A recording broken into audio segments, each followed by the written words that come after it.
Oui. Alhamdulillah. Wassalatu wassalamu ala rasulillah wa ala alihi wa sahbihi wa man walahu amma ba'd. Mes chers frères, dans cette 21e journée du mois de Shawwal de l'an 1446, c'est-à-dire le 19 avril 2025, nous nous retrouvons pour notre lecture et étude du livre de Safiyuddin Abdul Mu'min ibn Abdul Haq al-Qutay'i al-Baghdadi al-Hanbali rahimahullah ta'ala dans les fondements du droit islamique selon l'école juridique de l'imam Ahmad ibn Hanbal al-Shaybani rahimahullah, livre intitulé Qawa'id al-Usul wa Ma'aqid al-Fusul. Donc on a vu que al-Hujjah عند الفقهاء c'était donc le kitab wa sunnah wal qiyas wal ijma' wal qiyas, et que on avait vu jusqu'à présent certaines masaïl en rapport avec le Coran et la sunna. On s'était arrêté dernièrement sur طرق رواية الحديث والألفاظ المستعملة في ذلك وما يترتب عليها من أحكام. Donc on a vu quelles étaient les façons de transmettre l'information, c'est-à-dire la parole du prophète alayhi salatu wassalam, et quels sont les termes utilisés par les transmetteurs, akhbarana, haddathana, anba'ana, ijazatan, ou munawalatan, ou wujadatan, wa mashbaha dhalik. Et ainsi on a fini avec les masaïl en rapport avec as-sunnah en tant que hujjah, en tant qu'argument. Là, il y a une partie qui va être en commun avec le Coran et la Sunnah ka hujjah, en termes d'argument. Pourquoi? Parce que kilahuma dilalatuhuma lafdiyya. Parce que les deux, le Coran et la Sunnah, leurs indications sont verbales. Et donc, par rapport au fait que l'indication soit verbale, on a besoin de se positionner sur la forme de l'indication. Est-ce qu'on peut en déduire? Et comment la comprendre? Et donc là, il y a le bahth en question, le sujet traité, il va se concentrer là-dessus, sur comment classifier ces dilalat et comment surtout les utiliser. Naqra thumma nu'alliq fatafaddal mashkouran barakallahu fik. الحمد لله رب العالمين والصلاة والسلام على سيدنا وعلى آله وصحبه أجمعين. اللهم اغفر لي ولشيخنا ولوالدينا ولجميع الحاضرين. قال المصنف رحمه الله: ثم ها هنا أبحاث يشترك فيها الكتاب والسنة من حيث إنها لفظية، منها اللغة توقيفية للدور، وقيل اصطلاحية لامتناع فهم التوقيف بدونه، وقال القاضي كلا القولين جائز في الجامع وفي البعض والبعض. أما الواقع فلا دليل عليه عقلي ولا نقلي، فيجوز خلق العلم في الإنسان بدلالتها على مسمياتها، وابتداء قوم بالوضع على حسب الحاجة ويتبعهم الباقون. ثم قال: ويجوز أن تثبت الأسماء قياسا كتسمية النبيذ خمرا كقياس التصريف، ومنعه أبو الخطاب والحنفية وبعض الشافعية. حسبك بارك الله. يقول رحمه الله: أبحاث يشترك فيها الكتاب والسنة من حيث إنها لفظية. Donc des sujets, des recherches dans lesquelles le Coran et la Sunna s'associent dans le fait qu'ils soient tous les deux verbaux ou verbal. Ce sont des mots. Premier bahth, al-lughat, les langues parlées. Là, on peut se dire au départ, la mas'ala, on ne comprend pas pourquoi il se pose la question. Mais on va revenir par la suite à cela. Est-ce que les langues qui existent chez les humains sont tawqifiyya ou istilahiyya? Yani, est-ce que les langues qui existent, elles existent chez les humains parce que c'est Allah tabaraka wa ta'ala qui les a révélées et inspirées aux humains? Ou bien, est-ce que ce sont les humains qui se sont mis d'accord pour inventer des mots et se mettre d'accord sur le sens de ces mots? C'est la mas'ala. Lui dit al-lughat tawqifiyya. Donc là, c'est un khabar, c'est une information. Donc ici, nous allons nous faire comprendre que al-ra'yu al-mukhtar, que l'avis choisi, c'est qu'elles sont tawqifiyya. ويستدلون بقول الله تبارك وتعالى وعلم آدم الأسماء كلها. Et Allah a enseigné à Adam l'ensemble des noms. L'ensemble des noms. Ce qui veut dire que c'est Adam le premier homme qui a reçu de la part d'Allah cet enseignement et qui l'a transmis à ses descendants, qui l'ont transmis à leurs descendants. Donc la base de la langue, c'est qu'elle est tawqifiyya. On s'arrête sur l'essence des mots parce que c'est Allah Azza wa Jal qui les a révélés. Et on doit les garder tels qu'Allah il les a révélés. Ibn Taymiyyah, rahimahullah ta'ala, il avait un ra'i comme quoi la langue qu'Allah il a enseignée à Adam alayhi salam, c'était la langue arabe. Parce que c'est la langue la plus riche et celle qui comporte donc le plus de mufradat, de mots, et c'est celle qui permet le mieux d'exprimer les choses. Et c'est celle qui nomme absolument tout. D'où le asma kullaha. Il dit même que Ibrahim alayhi salam, il parlait l'arabe. Et il se base sur le hadith rapporté par le Bukhari, quand il a été visiter son fils Ismaïl, qui était à Mecca. Mais il n'a pas trouvé chez lui. Il a parlé avec sa femme. Et on sait qu'Ismaïl alayhi salam, il s'est marié avec une arabe qui ne parlait pas autre chose que l'arabe. Dans une version du hadith, il disait La tafhamu ghayra al-arabiyya. Elle ne comprenait pas autre chose que la langue arabe. Donc il en a déduit qu'Ibrahim parlait l'arabe. Et que cette langue-là, il l'avait appris an tariq al-wahi, qu'il l'avait apprise par le biais de la révélation. Il dit les dawr. Même à la dawr. Dawr, ça vient de dara, yaduru dawaranan wa dawran. C'est tourner. Parce que si on dit qu'elle n'est pas tawqifiyya à la langue, ça voudrait dire qu'elle a toujours existé, depuis toujours, et qu'elle tourne. Cette langue-là, elle tourne de génération en génération. Donc ça voudrait dire en fait qu'elle n'a jamais eu de début, si on dit qu'elle n'est pas tawqifiyya. Ça c'est mumtani', c'est pas possible qu'elle n'ait pas eu de début. Parce qu'avant Adam, il n'y avait pas d'homme. Il y avait personne qui parlait chez les humains. Après, il y a l'autre qawl. يقول وقيل اصطلاحية لامتناع فهم التوقيف بدونه. Regarde le fahm, subhanallah. Il y en a qui ont dit non. Les langues, elles sont istilahiyya. Elles sont le fruit d'un accord entre les gens. Ils se sont mis d'accord pour les mots et les sens attribués.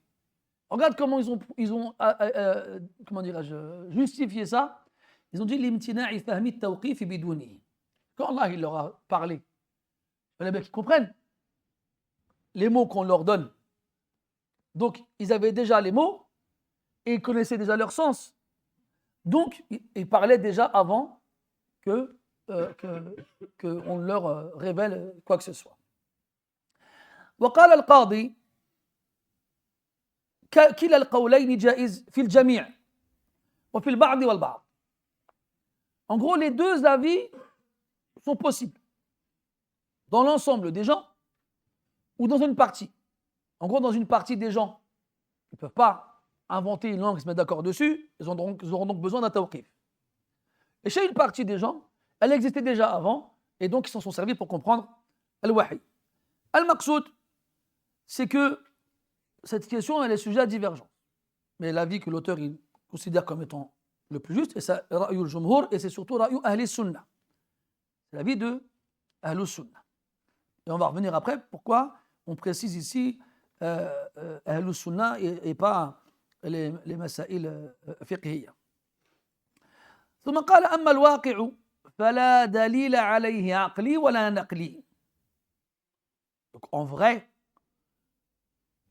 on n'a pas de preuve textuelle pour argumenter un des deux avis, en dehors de ce qu'on a dit tout à l'heure, parce que ça reste un istidlal, une argumentation, mais dans l'argument, on n'a rien de clair. Quand Allah dit « Wa'allama Adam al-asma'a kullaha », on ne sait pas c'est quoi ces asma'. Enfin, ce n'est pas précisé dans le verset.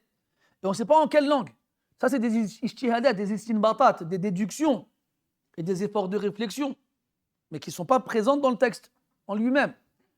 Donc on a ni un texte, une preuve textuelle, ni une preuve factuelle, en rapport avec la logique ou la raison. فيجوز خلق العلم بالإنسان بدلالتها على مسمياتها وابتداء قوم بالوضع بحسب الحاجة ويتبعهم الباقون. Il dit que les deux sont possibles. Donc soit le premier qawl, c'est que c'est tawqifi. Le deuxième qawl, c'est que c'est istilahi. Le troisième qawl, c'est jawaz al-amrayn. C'est que les deux sont possibles. Premièrement, parce qu'il n'y a pas de preuve textuelle ou factuelle sur laquelle on puisse s'appuyer. Et deuxièmement, parce que les deux sont possibles. Donc il est possible qu'Allah il crée cette science dans l'être humain, cette science de cette langue, afin qu'il comprenne le sens des mots utilisés. Comme il est possible que les gens se soient suivis les uns après les autres sur cette chose-là. Et donc, la thamara de ce khilaf, c'est quoi? C'est quoi l'intérêt de cette divergence-là? C'est que si on dit que la langue, elle est tawqifiyya, donc elle vient d'Allah tabaraka wa ta'ala, et qu'on doit s'arrêter dessus, فبالتالي لا يجوز تغيير دلالاتها. On n'aura pas le droit de changer les sens de ces mots qu'Allah ta'ala il a enseignés aux gens. On n'aura pas le droit. On aura l'obligation de se contenter des sens de chaque mot et de ne pas les changer et de ne pas en rajouter.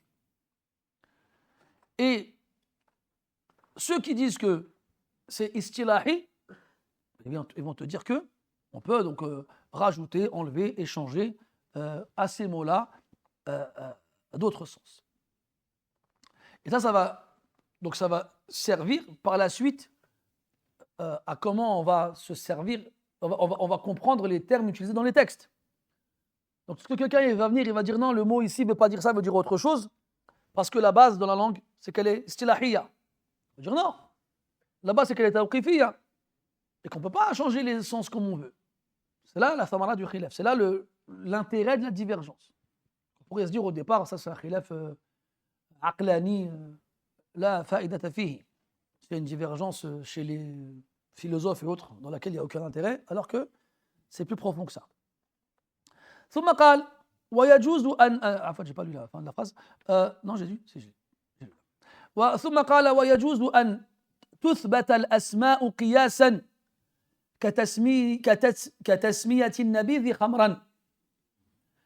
Donc là il dit est-ce qu'on a le droit d'affirmer le nom d'une chose par analogie?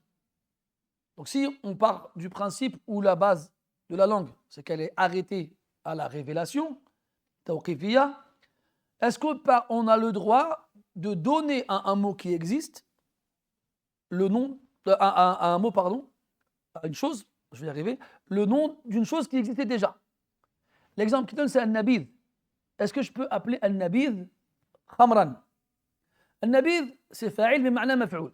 Manbouth, c'est un fruit, généralement c'était des dattes, ça peut s'appliquer à d'autres fruits, qu'on va jeter dans l'eau. D'où le sens de nabada, qui veut dire jeter. Nabid, manbouth. On va le jeter dans l'eau, on va le laisser un certain temps, jusqu'à ce que l'eau s'imprègne de son goût. Et au bout d'un moment, si on le laisse fermenter, il devient alcoolique. Il s'alcoolise. Lui qui devient alcoolique. Il s'alcoolise. Donc, est-ce que parce qu'il s'alcoolise, on peut l'appeler khamr? Parce que la illa dans le khamr, c'est ma yusakkir. Dans le hadith, kullu muskirin haram. Tout ce qui enivre est interdit, et dans une version, kullu muskirin khamr. C'est du khamr. Donc la mas'ala, c'est est-ce qu'on a le droit de prendre un nom qui existe déjà et qui a son sens et l'affirmer, le donner à un autre, les wujud et l'ishtirak fil ma'na, par rapport à l'association des deux mots, des deux choses dans le sens. Il a dit yajouz, on a le droit de le faire. Et ça, donc, on a beaucoup d'exemples chez les fuqaha et chez les linguistes, etc. etc. يجوز يقول ويجوز أن تثبت الأسماء قياسا كتسمية النبيذ خمرا وكقياس التصريف.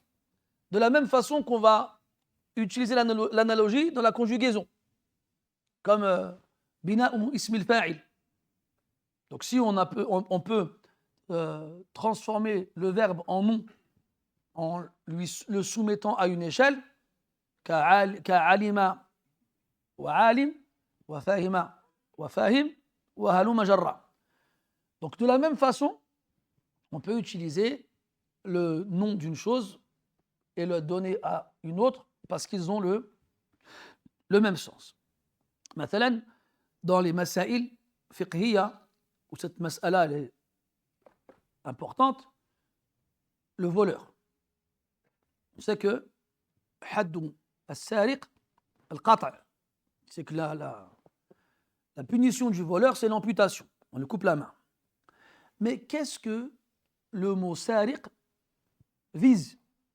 Nous on avait vu بشرط أن تكون السرقة خفية عن خفية. C'est caché.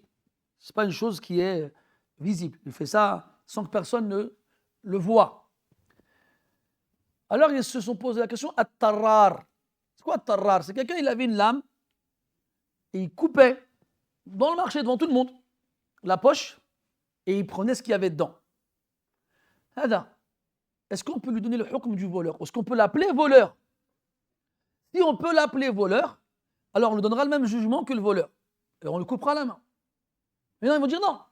Sa façon de voler, elle est différente. On ne l'appelle pas voleur, on l'appelle pas celle qu'on appelle tarrar. Donc est-ce que la différence de nom peut être un argument pour la différence du jugement? Donc là, on n'est pas en train de chercher qu'est-ce que les fuqaha disent à ce sujet. La question, c'est comment ils réfléchissent. Comme الزاني. الزاني هو الذي يلج بفرجه فرجا آخر بشهوة.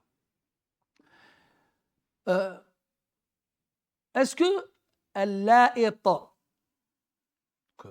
الذي يعمل بعمل قوم لوط يشبهه, est-ce qu'il lui ressemble? Ceux qui vont dire oui, ils vont dire c'est un zani.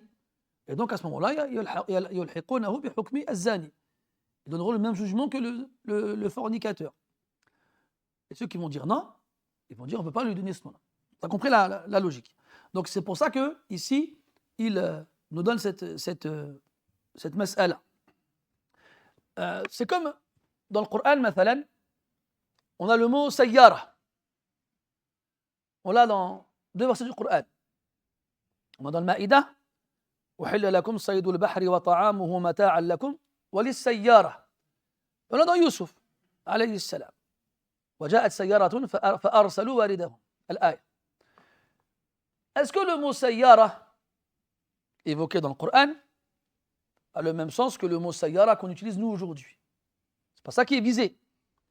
Mais يشتركون في معنى أو يشتركان في معنى. Ils s'associent dans un sens. Donc ceux qui ont appelé la voiture aujourd'hui sayyara, est-ce qu'ils avaient le droit de le faire ou pas? Là, la mas'ala elle est différente parce qu'on n'a pas de hukm. Ça ne change rien au niveau du hukm. Walakin, est-ce qu'on peut appliquer un qiyas? Mathalan, dans la sunna, quand tu achètes une monture, tu poses ta main sur sa tête et tu fais dua. Allahumma inni as'aluka khayraha wa khayra ma jubilat alayh, si je ne me trompe pas. Est-ce que je fais pareil avec la voiture? Est-ce qu'on peut appeler la voiture matiya? Naam. Le matiya, c'est la monture. Donc, bina'an ala hada, est-ce que je peux faire le qiyas? Parce que si je lui donne le même nom, est-ce que je donne le même hukm? On a vu aussi que dans l'aïn, ça a marché sur ad-dawab. On peut faire l'aïn sur la monture. Et si jamais quelqu'un fait l'aïn sur ta monture, tu lui demandes de se laver et tu laves la monture avec. Je le fais avec la voiture ou pas? Voilà, ils vont te dire oui, il y en a qui ne vont pas rentrer dans les asma, les dilalat. Ils vont dire le qiyas. Qiyas al-na'am. Il y en a qui vont dire non. Aslan, on ne peut pas lui donner ce nom-là. Donc, dès le départ, ils vont rejeter le qiyas. Donc là, tu comprends comment les savants ils peuvent accepter ou non certaines façons de faire. Donc il a dit ثم قال ويجوز أن تثبت الأسماء قياسا كتسمية النبيذ خمرا وكقياس التصريف. Donc lui il a dit comme on peut inventer des mots en se basant sur les règles de conjugaison, alors il n'y a pas de mal à affirmer qu'une chose s'appelle ainsi parce qu'elle ressemble à l'autre sur un point. Comme un nabidh, on l'appelle khamr. Et donc à partir de là, on donnera au nabidh le même hukm que le khamr. Regardez, il dit quoi? وَمَنَعَهُ أبو الخطاب والحنفية وبعض الشافعية. Mais Abu al-Khattab et Al-Ahnaf et certains chafi'ites, ils ont dit non, on ne peut pas faire ça. On ne peut pas affirmer le nom d'une chose en prenant celui d'un autre. Et donc tu comprends pourquoi, chez beaucoup d'Ahnaf, le nabidh il est jaïz. Le nabidh il l'autorise parce que pour eux, ce n'est pas du khamr. Donc si ce n'est pas appelé khamr, ça n'a pas le jugement du khamr, alors la base, c'est que c'est toléré jusqu'à preuve du contraire. طيب تفضل يا شيخ اقرأ. قال المصنف رحمه الله والكلام هو المنتظم نعم عفوا واصل والكلام هو المنتظم من الأصوات المسموعة المعتمدة على المقاطع وهي الحروف وهو جمع الكلمة وهي لفظ الموضوع لمعنى وخص أهل العربية الكلام بالمفيد وهو الجمل المركبة من فعل وفاعل أو مبتدأ وخبر وغير المفيد كلام فنستعمل في وغير المفيد كلم نعم وغير المفيد كلم فنستعمل في المعنى الموضوع له فهو الحقيقة إن كان بالوضع اللغة فهي اللغوي أو بالعرف فالعرفية كدابة لذوات الأربع أو بالشرع فالشرعية كالصلاة والزكاة وأنكر قوم الشرعية وقالوا لغوي باق وزيادات شروط وكل يتعين باللافظ فمن أهل اللغة بدون القرينة اللغوي وبقرينة اللغوية وفمن أهل اللغة بدون القرينة اللغوية وبقرينة العرفية ومن أهل الشرعية ولا يكون مجملا كما حكي عن القاضي وبعض الشافعية وإن استعمل في غير ما وضع له فهو المجاز بالعلاقة. حسبك بارك الله فيك. Donc là on passe à un autre bahth, c'est le bahth du kalam. Et الكلام يجي رحمه الله هو المنتظم من الأصوات المسموعة. الكلام c'est ce qui est composé de sons audibles, على المقاطع. Si on traduit littéralement, on dirait sur les morceaux. C'est-à-dire que c'est les morceaux qui composent les mots. Il a dit وهي الحروف. Donc les morceaux qui composent les mots, c'est les lettres. On avait dit avec huruf al-mabani, huruf al-ma'ani. Les lettres qui servent à construire les mots et les lettres qui servent à donner au reste de la phrase un sens ou des sens. Pourquoi il nous dit que le kalam هو المنتظم من الأصوات المسموعة المعتمدة على المقاطع. C'est pour exclure ceux qui disent que al-kalam al-nafsi. Le kalam, c'est un sens qu'on ressent en soi-même. Et donc, ce sens qu'on ressent en soi-même n'est ni audible, ni il repose sur des morceaux, des lettres. C'est un sens. Et pourquoi est-ce qu'il précise cela? Par rapport justement à une chose qu'on verra par la suite. إذن أهل السنة ومن وافقهم, c'est comme ça qu'ils définissent le kalam. Là, bien sûr, on n'est pas dans le kalam chez les nahwiyin, lafdul mufid. Non, là, on est chez les usuliyin. Parce que l'asha'ira, avec leur définition du kalam, ben, ils vont en déduire des ahkam. Et Ahl Sunna wa man wafaqahum, même si ce n'est pas Ahl Sunna, mais qui voient que le kalam, c'est comme ça a été défini, ils vont en déduire des ahkam aussi. Et puis quand on regarde dans le Coran et la Sunna, on voit qu'Allah Ta'ala, il fait une différence entre le kalam ou hadith al-nafs, entre ce qui est verbal et ce qu'on ressent en soi-même. مثلا dans قوله تعالى في سورة مريم فإما ترين من البشر أحدا فقولي إني نذرت للرحمن صوما فلن أكلم اليوم إنسيا. Donc quand elle accouche et qu'elle doit retourner chez elle avec cet enfant, Allah lui dit, si on te demande quoi que ce soit, dis-leur, je me suis engagé auprès d'Allah de m'abstenir et je ne parlerai pas de la journée. Quand elle est arrivée auprès de son peuple, ils lui ont dit Ya Maryam laqad ji'ti shay'an fariya ila akhiri fa asharat ilayhi. Donc elle a promis, elle a fait un nadr de ne pas parler. Mais elle leur a fait comprendre par le biais de l'ishara, des mouvements, des gestes. Est-ce qu'elle a khalaf son nadr? Non, elle n'a pas parlé. Ça veut dire que cette ishara n'est pas considérée comme un kalam par rapport au nadr, par rapport au vœu qu'elle a fait. Puis après on a le hadith al-ma'rouf Inna Allah tajawaza li an ummati al-khata'a wa an-nisyan wa ma stukrihu alayh. Non, c'est pas ça. Inna Allah tajawaza li an ummati ma haddathat bihi anfusaha ma lam ta'mal aw tatakallam. Ce hadith-là, il est clair dans la distinction qu'il y a entre hadith ou nafs, ce qu'on se dit en soi-même, et ce qu'on dit verbalement. Car Allah, il a pardonné ce qu'on se dit en soi-même tant qu'on ne l'exprime pas par le biais de la parole. Donc, tant qu'on ne l'a pas exprimé par le biais de la parole, ce n'est pas un kalam. Ce n'est pas un kalam. Et kadhalika, dans le verset où Allah Ta'ala dit وَإِنْ أَحَدٌ مِّنَ الْمُشْرِكِينَ اسْتَجَارَكَ فَأَجِرْهُ حَتَّى يَسْمَعَ كَلَامَ اللَّهِ. Et si un des associateurs te demande protection, alors accorde-lui jusqu'à ce qu'il entende la parole d'Allah. Et donc ici, Allah il a lié la parole au sam', au fait de l'entendre. Il faut donc que ce soit masmou' pour que ce soit un kalam. Sinon, ça n'en sera pas un. قال وهو جمع كلمة. Donc l'auteur il nous dit que le kalam c'est le pluriel de kalima. Après c'est une mas'ala. Ça peut être vrai comme ça peut ne pas l'être. Parce qu'on peut appeler un kalam kalima. Comme dans le verset Kalla innaha kalimatun huwa qailuha. On sait que ce n'est pas un mot, mais c'est une série de mots. Al-Maqsoud, quand on parle de kalam, on parle de lafz. Lafz, c'est ce qu'on appelle en français la prononciation. Ça veut dire lafadha qui veut dire jeter.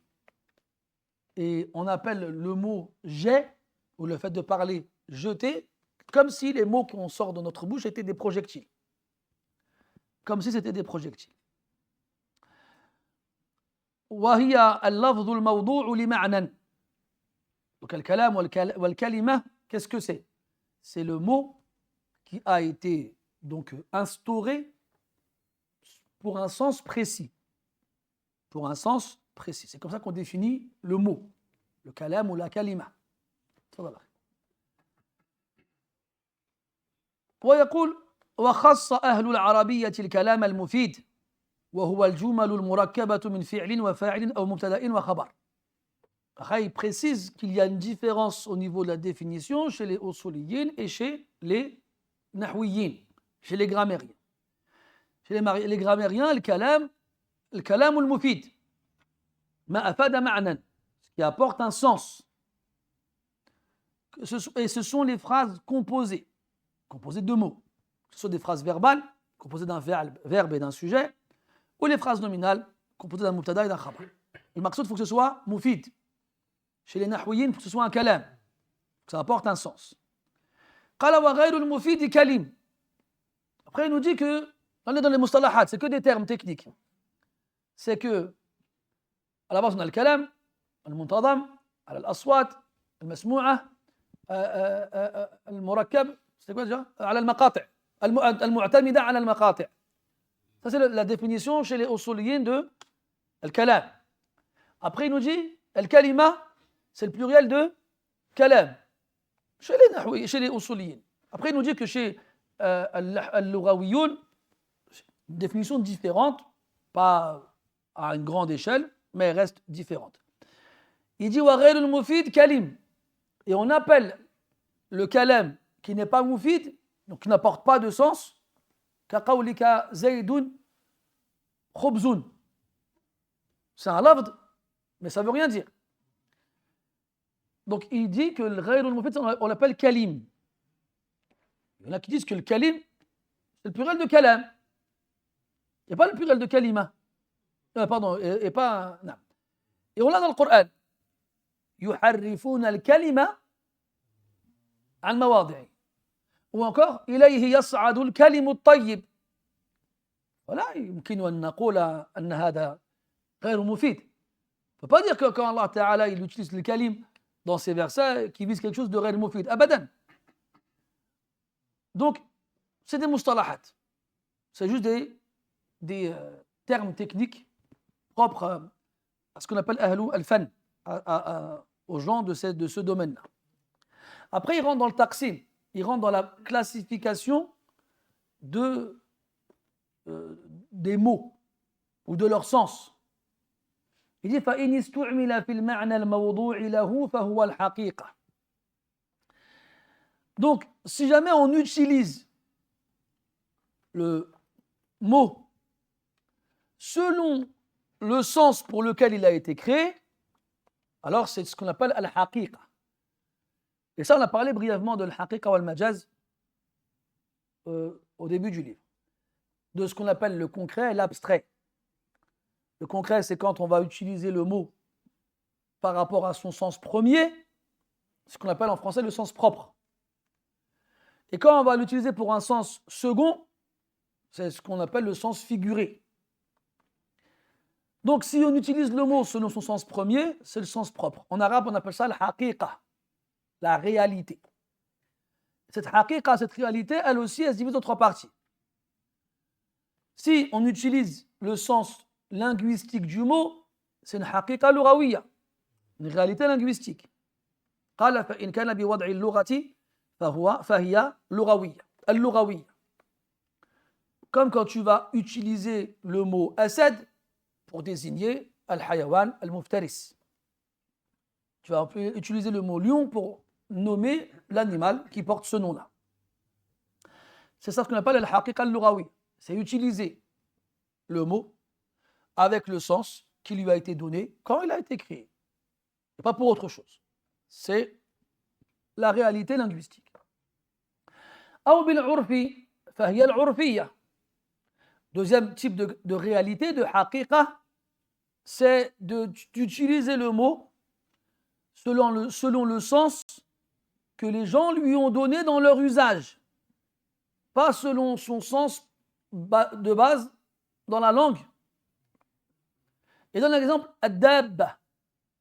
Ad-dabba, ça vise l'ensemble des bêtes qui marchent sur terre.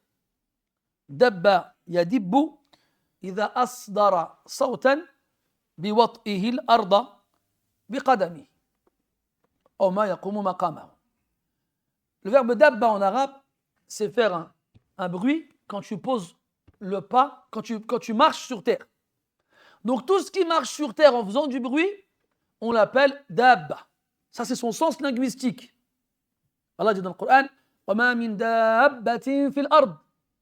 Donc il a عَمَّ جميع المخلوقات التي تمشي على الأرض بهذا الاسم تحت هذا الاسم. Il a englobé l'ensemble des animaux qui vivent sur terre avec ce nom-là. وَمَا مِن دَابَّةٍ فِي الْأَرْضِ. Après il dit quoi وَلَا طَائِرٌ يَطِيرُ بِجَنَاحِهِ.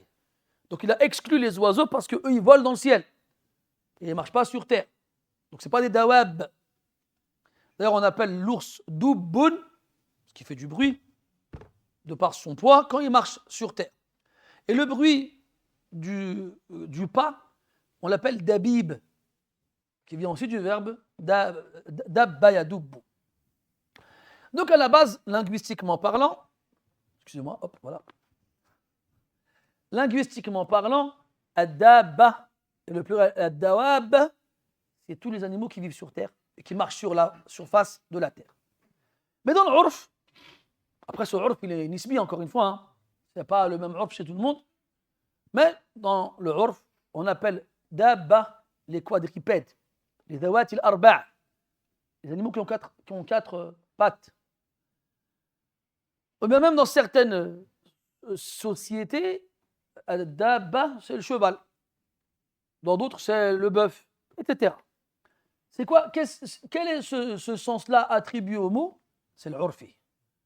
Donc, est-ce qu'on va dire ici qu'on lui a attribué un sens qui n'est pas le sien? Non. C'est un sens qui existe pour le mot, mais qui n'est pas défini par la langue. Il est défini par l'usage. Et comment les gens l'utilisent. أو بالشرع فالشرعية كالصلاة والزكاة. Troisième réalité, troisième façon d'utiliser le mot, selon son sens premier, et donc propre, c'est la réalité liée à la législation. Shar'iyya. Quand on parle de législation, on parle de la révélation, le Coran et la Sunna. Ça veut dire que le Coran et la Sunna, ils vont utiliser des mots selon des sens que eux vont donner à ces mots-là. Et on ne reviendra pas donc à la langue ni à l'usage pour comprendre ces mots-là. فالشرعية كالصلاة والزكاة. Comme le mot salah. Et la majorité vous diront que la base du mot salah, c'est dua.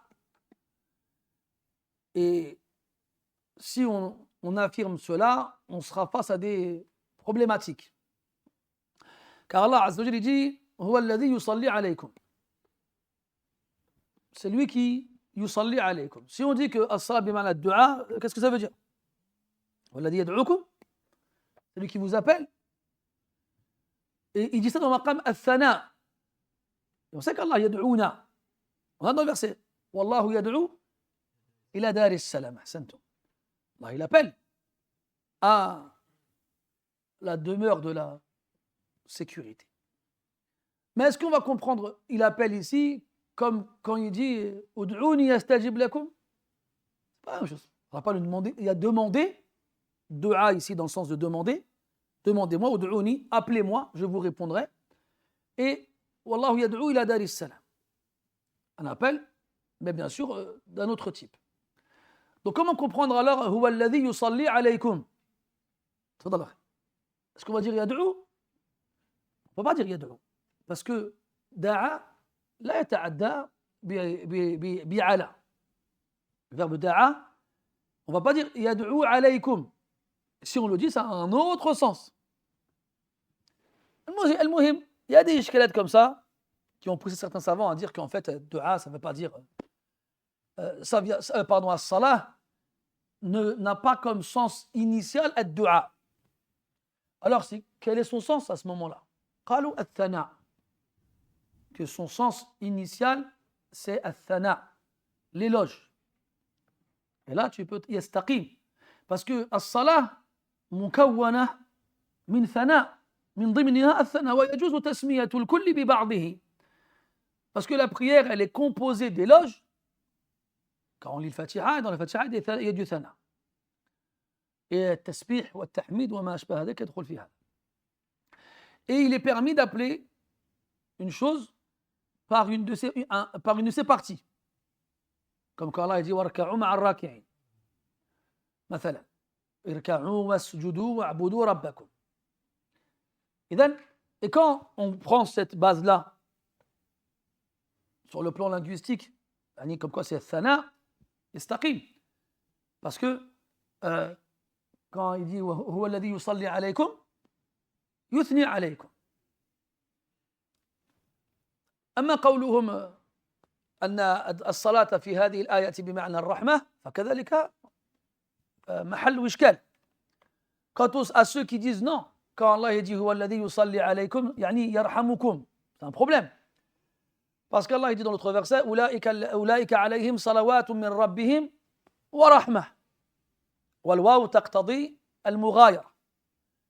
Dans l'autre verset, il dit voici ceux sur qui il y aura des prières de la part de leur Seigneur et une miséricorde. Il a séparé les deux par la préposition et qui indique la différence entre ces deux éléments. Al-Muhim, ce qu'il faut retenir, c'est que le mot salah dans Shara' n'a pas le même sens que le mot salah fil lugha, dans la langue arabe. Et qu'à ce moment-là, on reviendra au sens donné par al-shar' plutôt qu'au sens donné par al-lugha. Et on dira pareil pour al-zaka. Al-zaka, qui vient de zaka yasku idha nama yanmu. Donc zaka là-bas, ça veut dire croître, augmenter.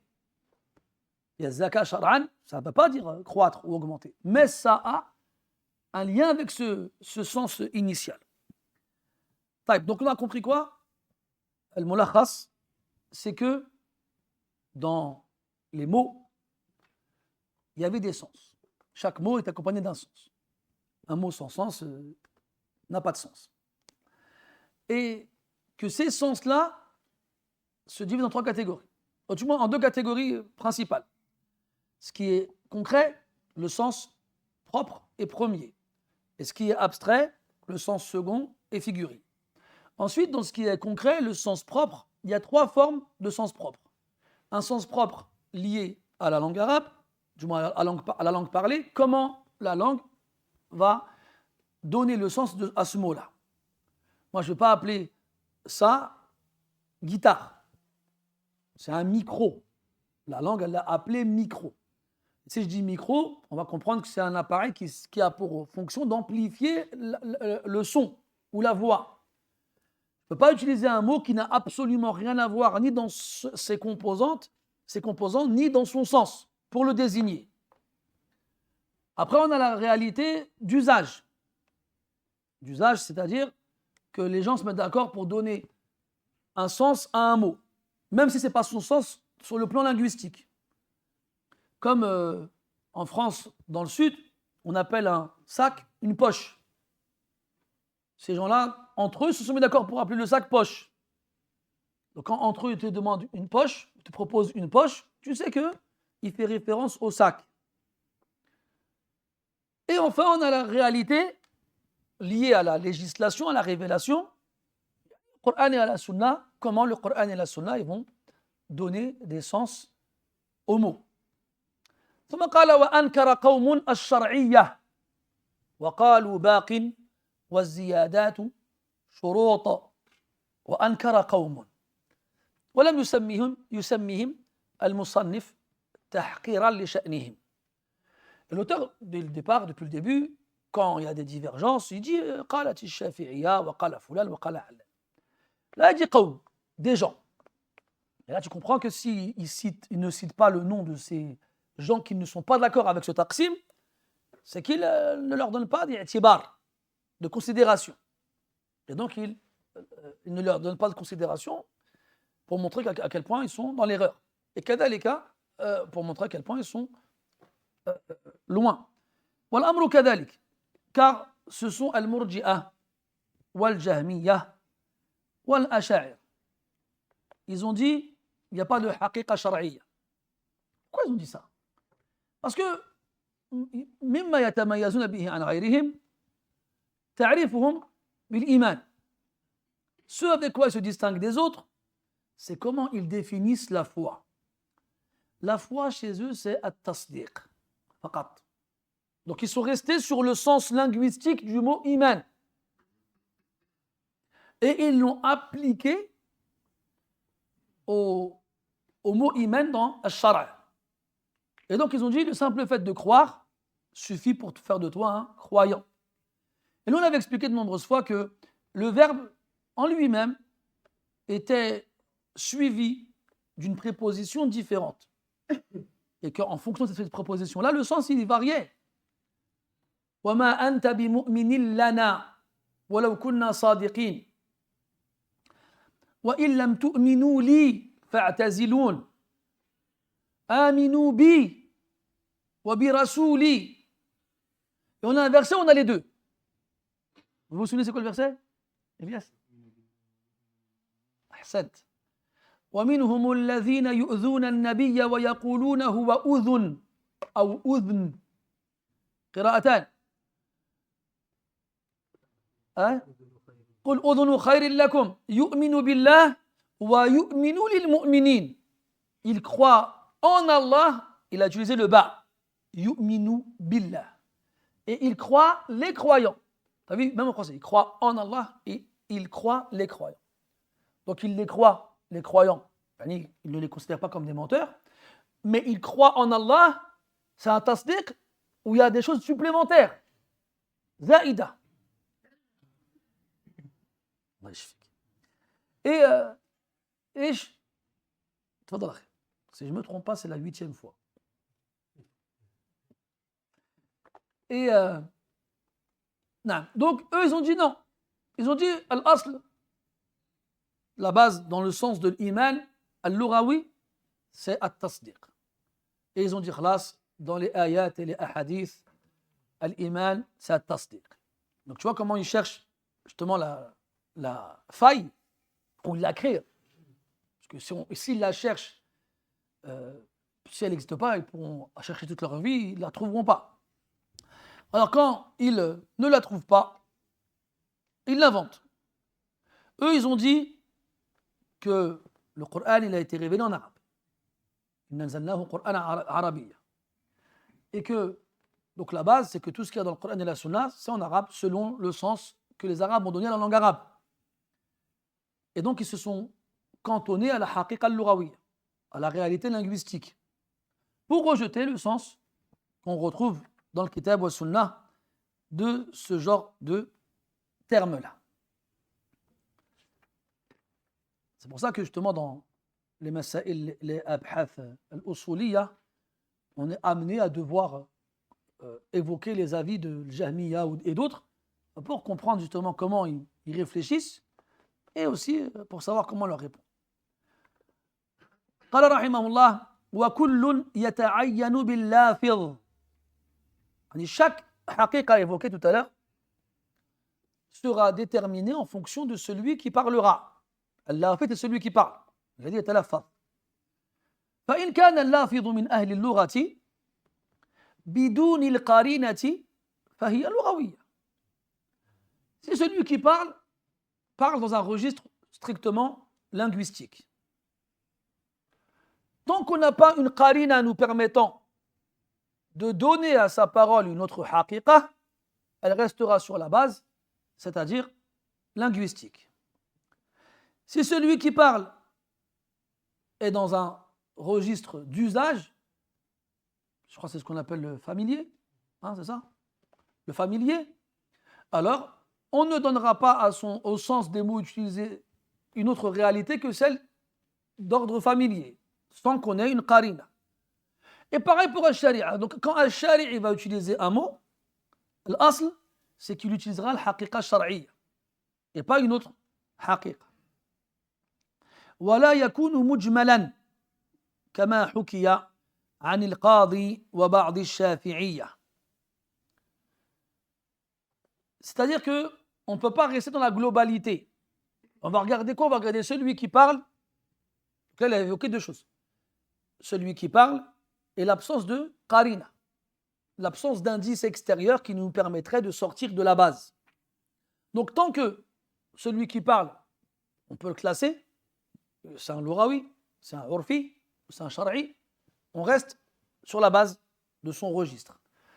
Et s'il n'y a pas de qarina, d'éléments internes ou externes nous permettant de sortir de cette base-là, alors on restera sur cette base-là. C'est ça qu'il nous dit.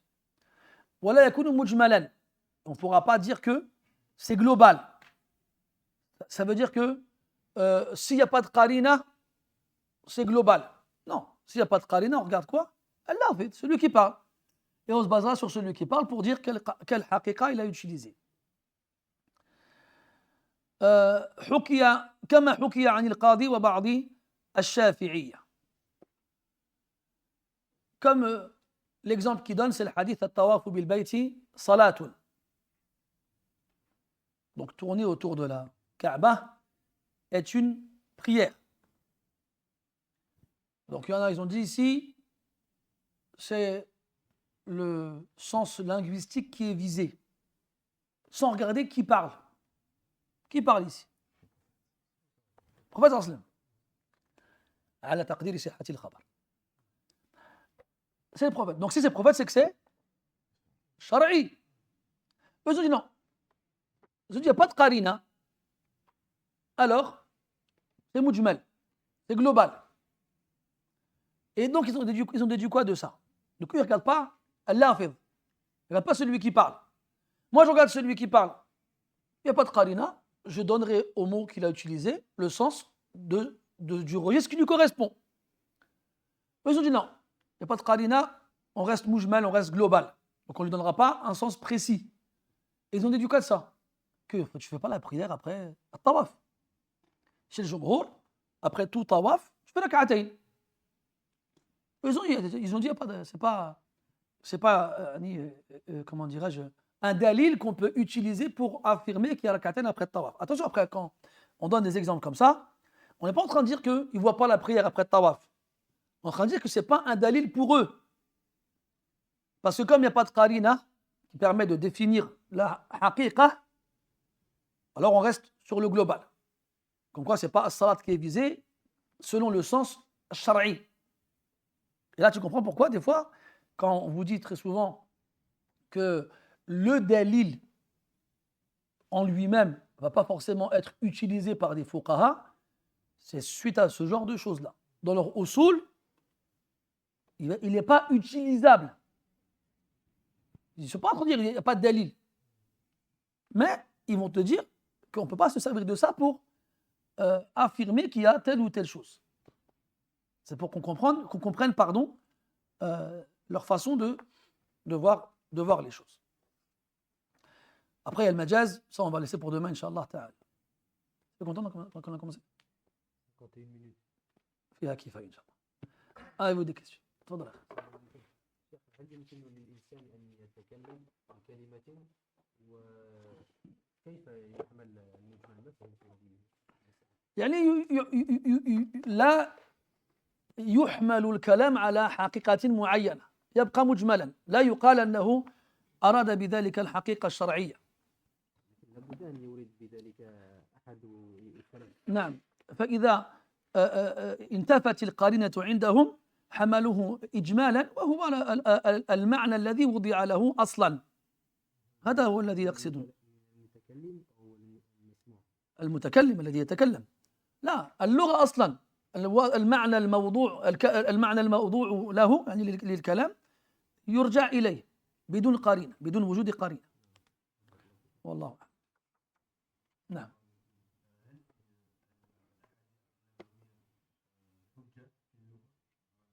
نعم.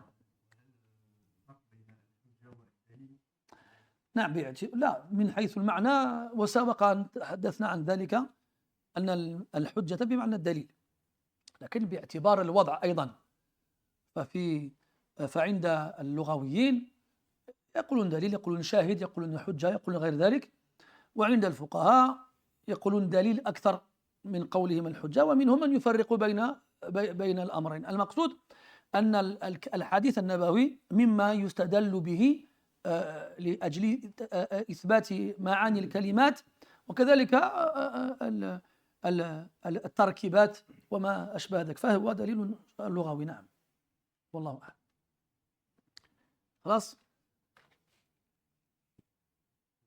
ما في سؤال. الحمد لله. سبحانك اللهم وبحمدك، نشهد أن لا إله إلا أنت، نستغفرك ونتوب إليك، وصلى الله على نبينا محمد وعلى آله وصحبه أجمعين، والحمد لله رب العالمين، وبارك الله فيكم.